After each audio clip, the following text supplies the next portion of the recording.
Carla, pag-uusapan natin dahil pumasok na po ang June. Ako, ito po ang wedding month. So talagang lahat tayo kinikilig, excited na lahat. Ikaw ba excited ka na? Kayo ni Jules.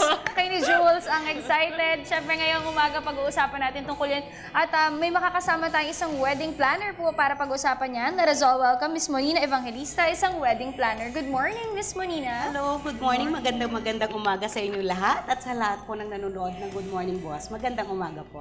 Alright, so what is it about weddings that interest you the most? Well, actually, ever since I love organizing events and weddings most especially because I would say this is, of course, this is a once-in-a-lifetime event for a lot for many of us, if not all. Pero it interests me because yung thinking na kasama ka sa memory ng isang couple for the rest of your life, yun ang pinakamagandang part doon. And being in the industry for 20 years, I've handled hundreds, if not thousands of weddings already. Talagang there are no two weddings na pareho. So, yun ang maganda doon. Parating bago siya, parating maganda. So, you've been in the industry for 20 years Yes, now. So, ano na yung mga kalimitang challenges na nakita mo when it comes to wedding planning? Ay, nako, napakadami. At saka, napakaraming, of course, every wedding, there is something unpredictable that is going to happen. The challenge is that you want to make your next wedding better than the previous one. Kaya lang, talagang every wedding is unique nga in its own right. Kaya talagang iba-iba yung kanyang mga characteristics.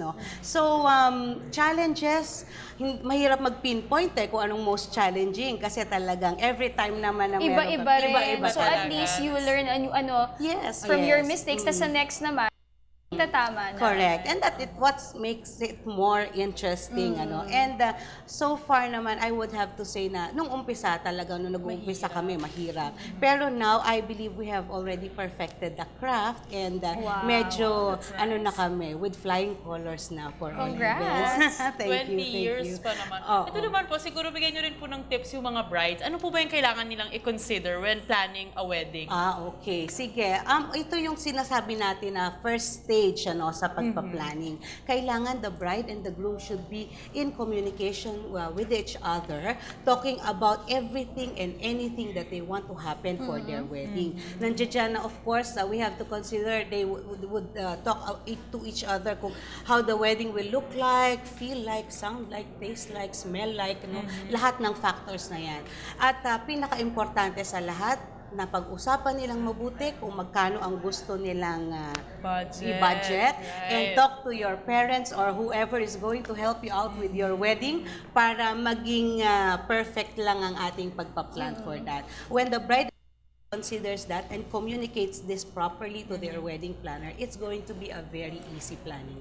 Now, Miss Monina, let's talk about how you started. Yes. So, umpisahan natin, syempre, yung capital. Yes. Paano niyo po na yun, kung 20 years ago, paano pa kayo nagsimula? Ay nako, medyo mahirap yan. Kasi 20 years ago, I was still an engineering student in UST that time when I started. Meron akong isang maliit na negosyo na garments.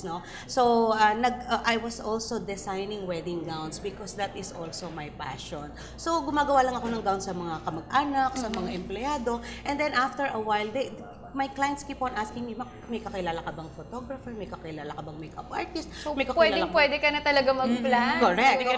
So I felt that time that there was really a need. Unfortunately, nung time na yon, there was nothing in the internet that you can search. I don't even remember kung may internet na nung time na yon.